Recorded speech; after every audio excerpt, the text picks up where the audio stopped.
और हैं आप? हम मोमिन नहीं है, हम पूरी तरह से एक्स मुस्लिम बन चुके हैं। अच्छा, पहले तो मोमिन थे ना? हाँ जी, हाँ पहले मोमिन थे। कब तक मोमिन थे आप? देखिए बचपन से लेकर के हम ऐसे बचपन से सोचते आ रहे हैं मुसलमानों के विषय पर, अपने परिवार के विषय बारे में, क्योंकि गरीबी जो देखते हैं हम, तो हम बचपन से ही सोचते आ रहे हैं। लेकिन जब से आप लोगों का पहले नमाज में पढ़ते थे 2 साल पहले, 2 साल पहले, लेकिन मतलब जुमा का नमाज सिर्फ पढ़ते थे, उसके आप सबको देखने के बाद पूरी तरह से दिल से निकल गया और थोड़ा हिम्मत मिला कि नहीं, अब आने वाली जो पीढ़ी है या हम आने वाला जो समय है, इसमें चक्कर में हम अपना समय थोड़ा भी नहीं देंगे। तो इस तरह से हम एक मुस्लिम बन गए जी। कोई सूरह इरा सुना सकते हैं, क्योंकि आप नमाजें जी पढ़ते जी थे हाँ, जुमा की एटलीस्ट? वो बचपन में तो हम आज एक क्यों बना हम एक मुस्लिम ऐसा कुछ करके था, उसमें ज्यादा लोग मतलब नहीं था, उसमें हम सारी अपनी कहानी सुनाए हम। तो आपको हम क्या कहते हैं, बचपन में हमारा अम्मा पारा पूरा याद था, आप तो भूल गए हैं। तो सूरत फातिहा हम किसी तरह छोटे छोटे सवाल में सुना देते हैं आपको, अच्छा देख जी, के पढ़ लेते हैं। देख के पढ़ औज़ु सकते हैं? बिल्लाह, हाँ जी बिल्कुल देख के पढ़ सकते हैं। अच्छा, पहले सूरह फातिहा सुना, उसके बाद मैं आपको देख के पढ़ने कराता हूँ। औज़ु बिल्लाहि मिनश शैतानिर रजीम, बिस्मिल्लाहिर रहमानिर रहीम, अल्हम्दुलिल्लाहि रब्बिल आलमीन, अर्रहमानिर रहीम, मालिकि यौमिद्दीन, इय्याका नअबुदु व इय्याका नस्तईन, इहदिनस सिरातल मुस्तकीम, सिरातल लज़ीना अनअमता अलैहिम गैरिल मग़ज़ूबि अलैहिम वलद्दालिन। और देखे तो क्या कहेगा, तो उतना वो नहीं है, मगर फिर भी मतलब वो थोड़ा मतलब करके पढ़ लेंगे। आप दिखा सकते हैं कोई ये सूर्य जी, मैं दिखा आपको सकते दिखा रहा हूँ। जी,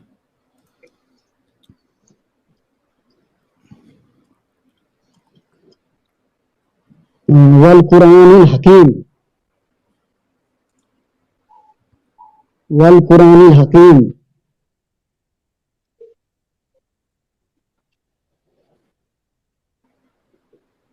जी, इन्नका लिमिनल मुरसलीन। थोड़ा दिख रहा है कम, क्योंकि मोबाइल पर हम हैं। जी, जी। अला सिरातिल मुस्तकीम। एक मिनट रुकिएगा। एक इन्नका लास्ट आयत पढ़ना है आपको।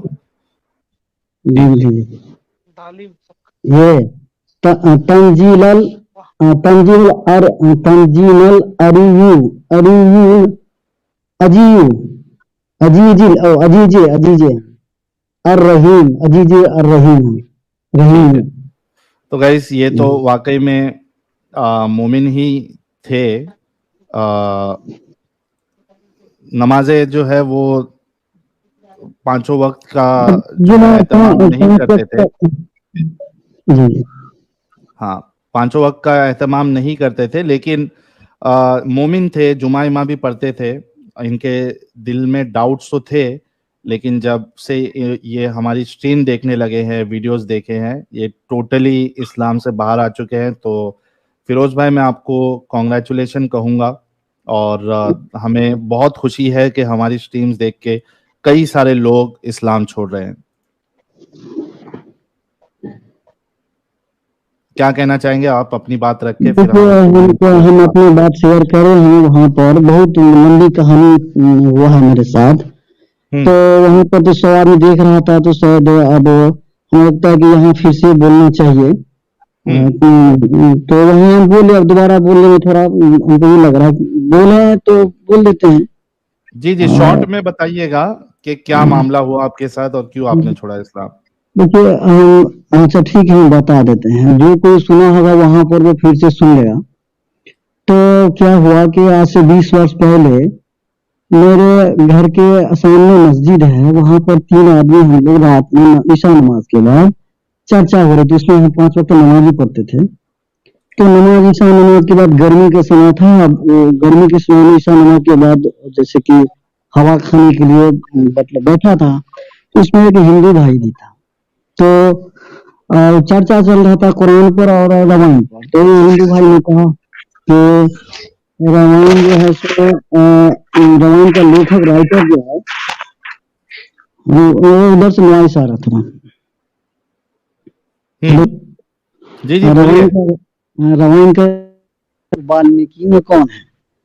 तो आपका कुरान का राइटर कौन है? तो एक दूसरा नहीं था, हमारा रिश्तेदार ही होगा, उन्होंने कहा कि इसका कोई राइटर नहीं है, ये ऊपर से आया है। तो हमने बचपन से बात से सोच रहे थे, हमने कहा कि अरे भाई कोई ना कोई राइटर तो होगा इसका, किसी न किसी लिखा होगा इसको भी। तो इतना सुनना था, मेरे घर बगल में था, मेरा पापा सुन लिया इस बात को, बस वो एकदम लाठी लेकर के निकल गया, ये हारानी, ये इस्लाम से खारिज हो गया, ये अरे जो अब नाजिल हुआ आसमान से उसको तुम कह रहा है कि नीचे में लिखा है, तुम काफिर हो गया। बस पूरा गांव में बवाल हो गया। हम कह रहे भैया हमारा गलती क्या, हम तो सोच के बोले कि बात जो कोई ना कोई राइटर होगा इसका, लेकिन वो मान्यत नहीं। तुमको हिम्मत कैसे हुआ? मेरे पापा को भी सबको गाली दे रहा था, तुम्हारा बेटा काफिर हो गया है, तुम बेटा को समझा नहीं पा रहे हो, बताओ। कह रहा है कि ये जमीन पर किसी लिखा है, आसमान से नाजिल हुआ किताब, मुकद्दस किताब को ये झुठला रहा है, इसका मतलब। अब हम अवाक हो गए, बोल नहीं पा रहे थे, हम चारों से हमको घेर लिया गया, हम छोटे थे उसमें। अब किसी ने कहा कि इसको मारो, किसी ने कहा इसको यहाँ से निकालो। मेरा हम पढ़ रहे थे उसमें, मैट्रिक में थे हम। तो हमको घर बंद कर दिया, जिस रूम में हम रह रहे थे, मेरा पापा, और ताला बंद करके हमको यहाँ से कहा चले जाओ, रात का समय था।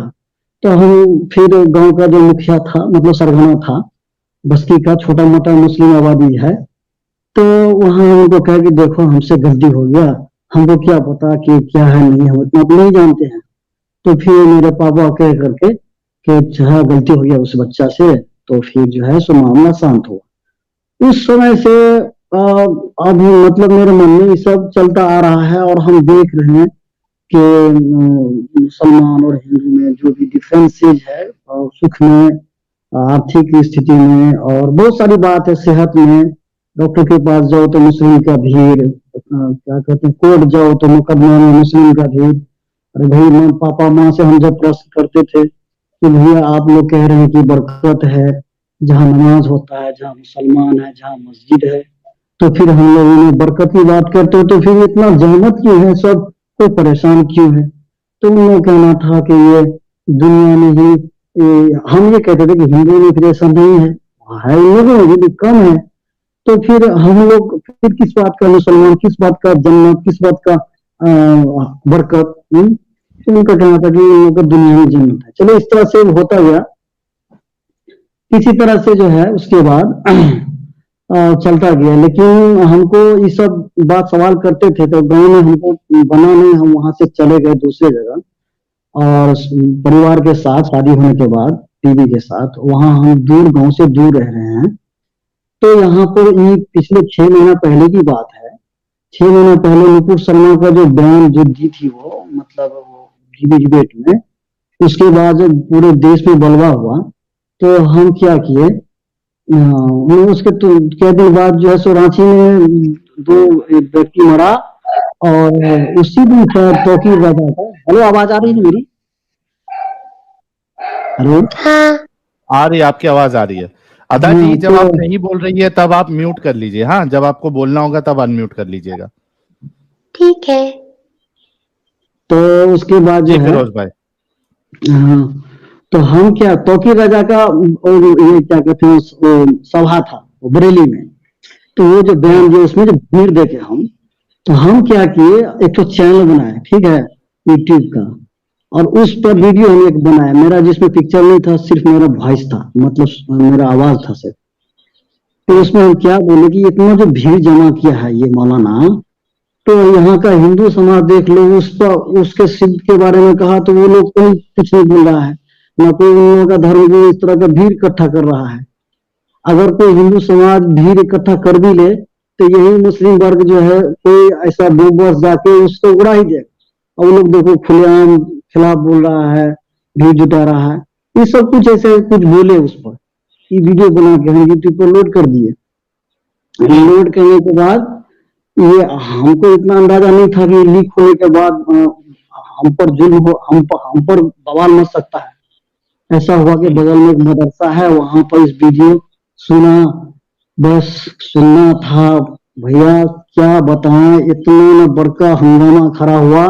अब ऐसा माहौल बन गया कि ये मुसलमान है ही नहीं, ये बीजेपी का एजेंट है, तो ये मुसलमान नहीं है, कि इसको जो है सो मार डालो। मतलब आपको उस दिन हमको अगर मदरसा में, अगर बगल के मदरसा में हमको पकड़ लेता, कम से कम 1000 आदमी से ऊपर जमा था, और पकड़ लेता हमको मार देता।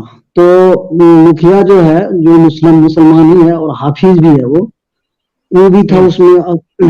तो हम तो परेशान हो गया, सब अब क्या जगह करें। फिरोज भाई, फिरोज एक मिनट रुकिएगा, मतलब सब जगह आप डंडे खाने वाले ही काम कर रहे थे। अब देखिए, हमको तो इतना ज्ञान, हम नॉलेज नहीं है भाई। हम तो इतना समझते हैं कि लोगों को भला हो, लोग अवेयर हो, यही सोचते हैं। अब उसमें मेरा ही कहीं के हम ही फंस गए हूँ। हाँ, फिर क्या तो हुआ? तो उसके बाद जो है मुखिया से हम कांटेक्ट किए कि आप वहां गए, क्या हुआ, क्यों, हम तो, हमसे गलती हुआ। तो उसने कहा कि देखो भैया, बात बहुत बढ़ गया है, तुम अगर घर से बाहर निकलोगे तो तुमको मार दिया जाएगा, इसलिए तुम घर में ही बंद हो। तो मेरा छोटा मोटा दुकान था, दुकान मार्केट में था, वो दुकान छोड़ के हम घर में परिवार के साथ, बीवी बच्चे के साथ, मेरा एक ही बच्चा है, बंद थे। 3-4 दिन निकल नहीं पा रहे थे, और रोड साइड घर है, तो लोग आना जाना करता था, और घर की तरफ ऐसे देख रहा था, लगता है घर को उड़ा देगा, ऐसे इतना डरे हुए थे हम। मोबाइल मेरा स्विच ऑफ था, धमकी भी आ रही थी मोबाइल पर। तो वो मुखिया क्या किया कि देखो, आपको जो है कुछ पैसा खर्च करना होगा, क्योंकि जो व्यक्ति ज्यादा उछल कूद कर रहा है उसका वो बंद करना होगा। तो हम क्या, कितना खर्च करना होगा, तो कम से कम 1 लाख रुपया। तो 1 लाख रुपया तो मेरे पास है ही नहीं। तो नहीं भैया, तब कैसे होगा, तब तो आपको मार पड़ेगा, आपका जान ही जा सकता है, लोग मानेगा नहीं। तो परिवार का जो भी उसका मतलब जेवर जेवरात था, उसको किसी तरह से गिरवी रखवा करके, वो 2-3 दिन के अंदर में 40,000 रुपया हम जमा किए, और उस मुखिया को 40,000 रुपया दिए, और पाँव पकड़ लिए कि मेरा जान बख्श दो, हमसे गलती हो गया, अब ऐसा नहीं करेंगे हम। तो वो मान गया, तो चलो ठीक है। फिर वो करने के बाद फिर पंचायत का तारीख तय हुआ, पंचायत का प्रक्रिया शुरू हुआ, जिसमें हमको दोबारा मुसलमान बनाया गया, एक मुफ्ती आया और मुसलमान बना, फिर से कलमा पढ़ाया गया, तौबा कराया गया, बीवी के साथ दोबारा निकाह हुआ। तो उसके बाद जब पंचायत का पूरा प्रोसेस खत्म होने के बाद, पंचायत में जितना भी लोग था, क्योंकि जिस जिसको पैसा दिया गया था वो तो चुप था, लेकिन बाहर का लोग कूद रहा था खूब, नहीं नहीं, ये पंचायत नहीं हुआ, इसको गांव से भगा दो, इसको मार डालो, इसको पांव हाथ तोड़ डालो। 90% लोग, 95% लोग, वो सब कूद रहा था। मुखिया जो है सो जिम्मा लिया था कि तुमको हम कुछ नहीं होने देंगे। इस तरह से वहां से हमको निकाला, फिर हम घर में कैद बंद रहे। धीरे धीरे धीरे करके मामला थोड़ा शांत हुआ। शांत होने के बाद अभी भी मतलब लोग जो है सो अपने विचार किया कि नहीं, इससे बात मत करो, इसको दावत मत करो, इसका जो दुकान है उसमें सामान मत लो। तो मेरा बाइकआउट पूरा हो गया, और मेरा दुकान भी बंद हो गया, खत्म हो गया दुकान। और अभी भी बाइकआउट का जिंदगी जी रहा हूँ, लेकिन धीरे धीरे अब नॉर्मल हो रहा है। मगर मेरे पास वो कंगाल बना दिया ये लोग, दुकान भी गया, मेरा पैसा भी गया, सब खत्म हो गया। और इस तरह से अभी हम इस हालत में अभी हम लोग जी रहे हैं, बच्चे के परिवार के साथ। ये है मेरा तो आप कहानी। वहां से निकल के दूसरी जगह क्यों नहीं शिफ्ट हो जाते किधर? देखिए, अब मेरा यहाँ पर घर है, अपना मेहनत करके जमीन लिए हैं, घर है मेरा, इस यहाँ छोड़ के कैसे जाएंगे। तो अब इसी हालात में अब रह रहे हैं। लोग अभी भी देख रहा है, घुर घुर के बहुत सारे लोग अभी भी बात नहीं कर रहा है। मौलाना से तो टोटल बात नहीं कर रहा है, बहुत लोग बात शुरू किया है, बात करना टॉकिंग कर रहा है, लेकिन बहुत लोग अभी भी बातचीत नहीं कर रहा है। 6 महीने करके हो रहा है, 4-5 महीना। तो अब धीरे धीरे आप हालात देखिए, नॉर्मल हो रहे हैं।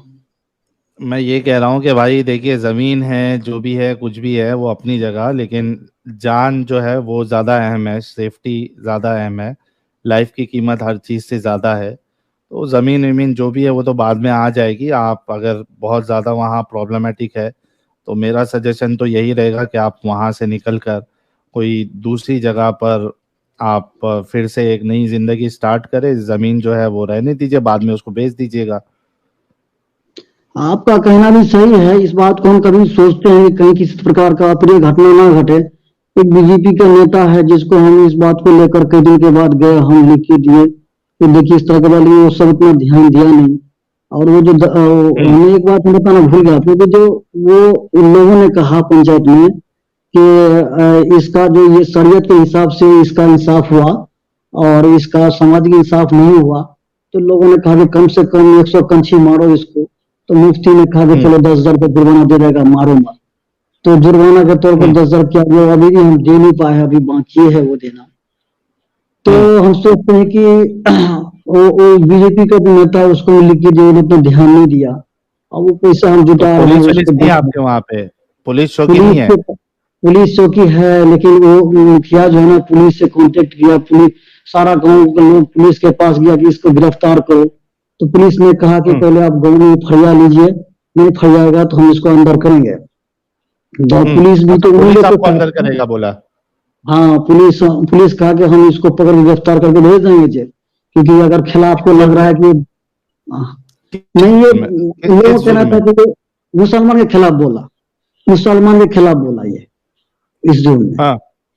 तो अच्छा। पुलिस ने कहा कि देखो ये तो कोई जुर्म नहीं किया है, मगर ये कोई अपराधी नहीं है, ये बोला है कुछ, आप लोगों को लग रहा है बोला है, तो ठीक है हम अंदर कर देंगे इसको, मगर पहले अपने समाज में इसको पंचायती करके हल कर लीजिए।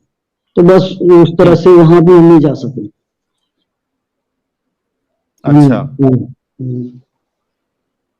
ब्लास्फेमी के उसमें डाला जाएगा। तो भाई जो भी है, तो मैं तो फिर से वही कहूंगा कि आप कोशिश करके वहां से निकलिए और कोई सेफ जगह पे जाइए। और आप देखिए कि यहाँ पे अभी 3,500 लोग आपको देख रहे हैं, तो ऐसा ना हो कि कोई आपके एरिया वाला जो है वो कोई वीडियो देख रहा हो और वहां पे जाके बता दे कि यार ये तो यहाँ तक पहुंच गया। हाँ, तो देखिए इस बात का डर है, हम तो यही बता रहे हैं जो मेरे साथ हुआ है, इसीलिए इस बात का भय भी है। इस बात से थोड़ा हिम्मत मिलता है कि देखो मेरे साथ जो हुआ वही तो बोले हम। तो डर तो है, अब क्या कीजिएगा, जीना तो पड़ेगा, अब क्या करेंगे अब।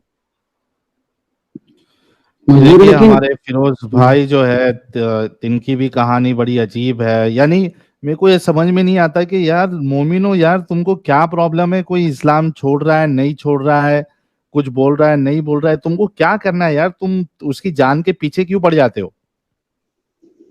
तुम्हारे बाप का राज है, तुम्हारे बाप का राज है कि बहनचोद तुम किसी को बोलने नहीं दोगे, तुम जीने नहीं दोगे। तुमसे क्या डर के जिए? ये क्या है? मतलब हर जगह पे जहां भी हो साला सुकून से छोड़ दिया इस्लाम, तो छोड़ दिया ना भाई। तुम्हारे पिछवाड़े में क्यों इतनी खुजली होती है? किधर भी किसी को भी सुकून से जीने देते ही नहीं हो। मतलब छोड़ दिया तो अब यहाँ एरिया पे नहीं रह सकते आप, कुछ भी खबर फैलाओगे। इतना कमीनापन, इतना हरामीपन तुम्हारे अंदर क्यों है? और हर जगह पे है। हद है यार। चलो कोई एक जगह का मामला हो कि यार ठीक है, ये इस सिटी में या इस स्टेट में प्रॉब्लमेटिक है, दूसरी जगह इतना प्रॉब्लम नहीं है, वहां के लोग मुसलमानों को इतना फर्क नहीं पड़ता है, कोई छोड़ दिया नहीं छोड़ दिया, जीने देते हैं खुल के। यार जाहिर सी बात है, जिस तरीके से तुम तबलीग करते हो इस्लाम की, जो छोड़ दिया उसको भी हक है बताने की कि उसको क्या प्रॉब्लम लगा। तो तुम लोग इतना दिल पे क्यों ले लेते हो? बाकी लोग तो नहीं ले रहे, तुम लोगों को इतना दिल पे लेने की क्या जरूरत है कि तुम जीना हराम कर देते हो सामने वालों का। और हर जगह के साले वैसी है। जैसे वो कुत्ते नहीं होते, कुत्ते, आप रात में अगर निकलो, जो रास्ते पे जो कुत्ते होते हैं, वो कोई भी एरिया के कुत्ते आप ले लो, अगर आप वहां से गुजर रहे हो बाइक में, तो वो आप पे भौंकना शुरू करते, आपके पीछे दौड़ेंगे, जैसा गाड़ी रुका दो तो वो भी रुक जाते हैं। तो मैं सोचता हूँ यार, ये एक एरिया के करते समझ में आता है कुछ हुआ होगा, ये साला जहां भी जाओ हर जगह के कुत्ते यही करते, तो ये आया कहां से इनके अंदर? आज तक मुझे जवाब नहीं मिला, किसी को पता है तो बताना। उसी तरीके से हमारे मोमिन भाई का भी वही हाल है। कोई भी एरिया हो, किधर भी हो, कोई इस्लाम छोड़ दिया, उसके बारे में बोलने लगा अपने दिल की बात, खत्म, उसका जीना हराम कर दोगे। अब वो सुकून से जी नहीं सकता, उसकी जान के खतरे। क्या तरीका है यार ये। खैर फिरोज भाई, मैं आपसे यही कहूंगा कि आप अपनी जान का बहुत ज्यादा ख्याल रखें, और वहां से जितना जल्दी हो सके आप निकलिए, और नए तरीके से आप अपनी जिंदगी बसर करिए। और कुछ आप कहना चाहेंगे? फिर हम कुछ मोमिन कॉलर्स हैं उनको भी ले लेते हैं। और हम ये कहना चाहेंगे कि जो जैसे कि मेरा ये घटना घटा ना, तो मौलवी लोग पीछे से था, जो पढ़ा लिखा नहीं था, जो जिसको कुरान का मालूम नहीं है, जिसको हदीस का मालूम नहीं है, वो सब पागल हो गया था मर्डर करने के लिए। तो हाँ। पता नहीं अब इसके पीछे हम क्या कहा जा सकता है कि उसको पागल किसने बनाया है, ये समझ से परे है। तो हम समझते हैं कि और ये भी हम कहेंगे कि अब जैसे कि आपका स्ट्रीम देखते हैं हम, तो बड़ा बड़ा डॉक्टर, इंजीनियर, जो एजुकेटेड पर्सन सब है, वो डिफेंड करता है, वो लॉजिकल बताता है। उसमें हमको बहुत अफसोस होता है कि वो लोग ऐसा कर रहा है, और वो लोग ये नहीं देख रहा है कि जो पढ़ा लिखा कम है वो पागल बना हुआ है। तो उसको देखते हुए ये लोग कम से कम ये सब इस तरह का डिफेंड, इस तरह का मैसेज ना दे, ताकि वो लोग और जानवर बन जाए। उन लोग को कम से कम सोचना चाहिए। वो लोग भी नहीं सोचता, पढ़ा लिखा लोग, और लगता है कि ये क्या हो गया उन लोगों को। सही बात है आपकी। हम्म। हर हम किसी देखे में ना, पागलपन पाया जाता है। देखे ना, हम जो पढ़ा लिखा नहीं था वो तो पागल हो गया था कि मार ही डालता। ऐसा हो गया था कि मौलवी तो पीछे में था, आगे में जो सब पढ़ा लिखा कम है, नौजवान है, लग रहा था कि अब मतलब वो कंट्रोल से बाहर है वो लोग। हम कह रहे हैं उन लोग का सही से उसको नमाज क्या है, नमाज क्या रिकत का होता है, रोजा, मतलब कुछ नहीं जानकारी है। वो लोग तो बिल्कुल पागल हो गया था। और हम हर जगह भी यही बात, और जगह भी यही सब देखते हैं।